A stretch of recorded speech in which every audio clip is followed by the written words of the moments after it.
Portraits of Honor, excuse me, and in 2000, which I think will be made into a book. These are testimonies. They're, for the most part, brief testimonies.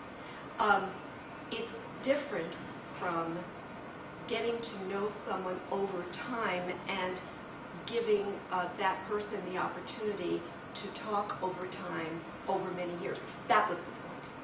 It isn't at all putting down their work. Oh my God, no, absolutely not. It's just different. It's just different. It provides a different perspective.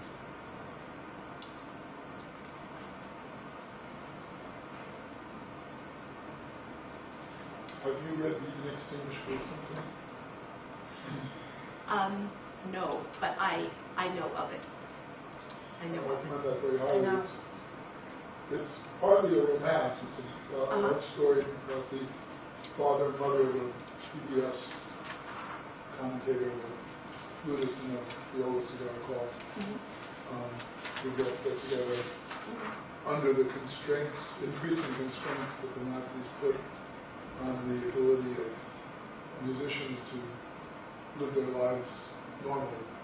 It just so happens that my uncle, Ernst Stucker, features prominently in that book because he was the concertmaster of the Jewish orchestra. In fact, the cover shows an orchestra, and the concertmaster was my uncle, who's now dead, and his son, Eugene Drucker, who's in the Emerson String Quartet, is quoted in that book a number of times about his father's experience. And Eugene has now written a novel called The Savior, which is not a novel, it's not factual, but it's based on members of my family. So my father's in it, for example, my uncle's younger brother. I recommend The Inextinguishable Symphony very much because not only is it charming, the tribute that the author pays to his parents, but it's the best and most detailed account I've seen of that aspect of life as the Nazis came to power. And the Nazis were very clever, I guess you could say, in imposing these restrictions so gradually that people reacted by saying, oh well, it's certainly not going to go much farther than this. It's very incremental. Before they knew it, they had no liberties left at all and no chance to escape. Again, Gina, in response to your question too, and what you said as well, one thing that you said as well, Hecht, in Invisible Walls, you probably figured it out from the gap in the dates. She was born in 1921. Hitler came to power in 1933, so she was 12 years old, right? She did not write this book until she actually started it about a year and a half before it was actually published. So we're talking about the early 80s in any event. Okay. So many years after the fact. And that's true of many memoir writers. And in certain cases, of course, some wouldn't be published, couldn't be published, and that, had a lot to do in this country particularly with publishers not wanting to publish works about the Holocaust and so forth. That happened as well. But getting back to Hay,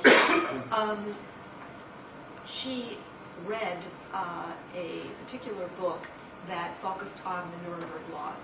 And as she was reading that, she thought to herself, my family experienced this and this and this and this and this and this. So basically, her Invisible Walls was such an important book because it really documented not only the historical occurrence, the fact, but also the juxtaposition of experience right against fact, as opposed to any number of memoirs that may say, well, during my time in X city, Hamburg or Berlin or Frankfurt, cities, I wasn't able to go to the movies anymore. Okay, so where's that documented that Jews were not permitted to go to the movies? That kind of thing. So, but she wrote this many, many years after the fact, of course.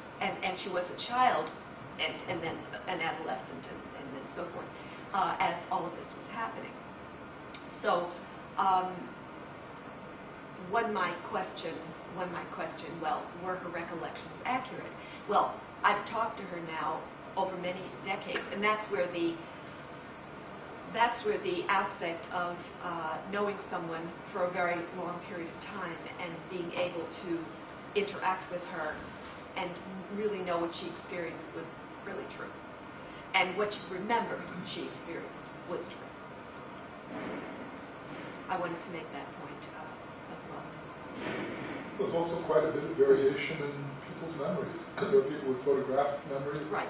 There's a recent report of a woman who is cursed with remembering every moment of her life. You can tell her any date and any time.